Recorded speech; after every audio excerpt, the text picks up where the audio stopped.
Our first visit on the irrigation program is the spring startup, where we're coming out, unwinterizing the system, turning the water onto it, performing the annual backflow test that is required by the local water department.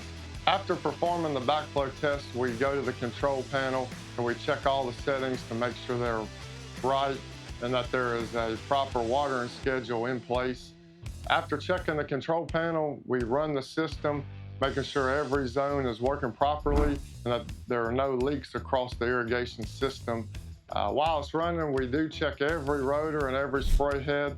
We're looking for rotors that are leaking or not performing properly. And also we're looking for spray heads that are leaking, cracked bodies, broken stems, or broken nozzles. While we're checking all the heads, we do check and adjust the patterns as needed to make sure there's uniform coverage across the landscape and the turf areas.